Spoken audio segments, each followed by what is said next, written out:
Sa isang emosyonal na Instagram post, ibinahagi ni Chris Aquino ang kanyang saloobin tungkol sa relasyon nila ni Dr. Mike Padlan, kung saan inamin niyang mas nagmahal siya kaysa sa doktor.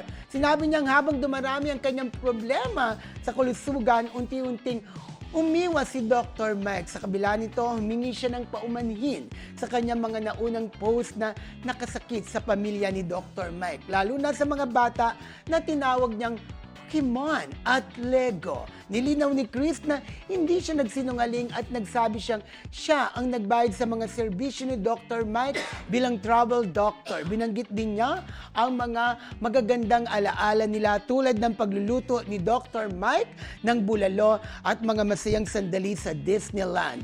Huling mensahe ni Chris, humingi siya ng tawad at nagpasalamat kay Dr. Mike at sa pamilya nito sa mga simpleng pagpapakita ng malasakit. Yes, tapos si Chris kasi medyo naging close din siya sa mga ibang relatives ni Dr. Mike na nandun sa Bay Area sa Amerika. Kaya parang nahiya din si Chris na na-hurt din, 'di ba? Alam naman natin si Miguel nag-post sa kanyang Facebook kung saan dinaramdam nga niya yung mga pinost na una, 'di ba, ni Chris Aquino na parang feeling niya hindi siya minahal ni Dr. Mike Padlan. At may mga nasabi dun siya na talaga naman nasaktan yung anak at pamilya ni Dr. Mike. So, ang anak yata ni Dr. Mike si Ron ba? Miguel.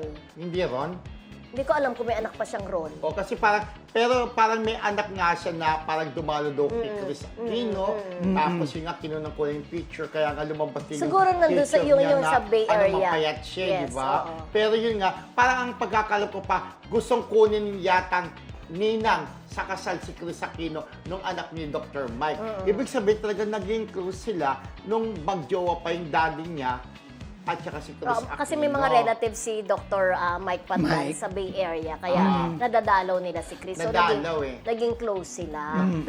Pero siguro si Chris naman nagpakatotoo. Pero at least humingi siya ng sorry, di ba?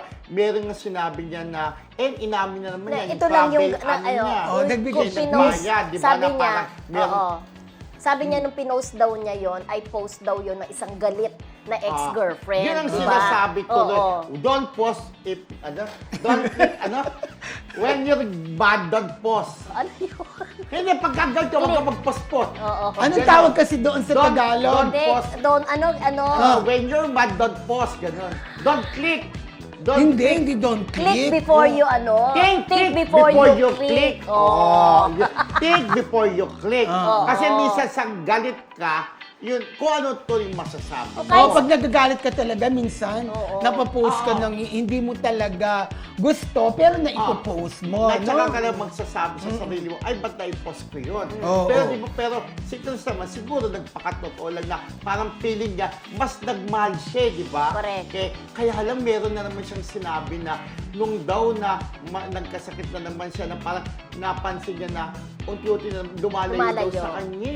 So, siguro yun ang pakiramdam niya, O, di tsaka, ba? Parang- understandable yun kasi di ba may mga sakit na tao Sensitive. talaga. Naging sensitive. Nagiging sensitive na tayo. Totoo. Na parang feeling natin pag nagbago yung tao ay kasi ganito Bibigyan yung agad ng sitwasyon kahulugan, ko. di ba? Oo. Pero sana pagdasal po natin si Chris Aquino, kaya niya pinost na rin yung picture niya na may sakit siya. Kasi nga po, hindi dahil magpapahingi ng awa, kundi parang gusto niya humingi ng dasal para sa kanya. Ipag-pray po natin si Chris Aquino. Na sana po gumaling siya, di ba? Sabi nga, kapag ka nagsama-sama tayo nagdarasal, o ibang taon nagdasal para sa iyo, gumagaling ka. di ba? Okay.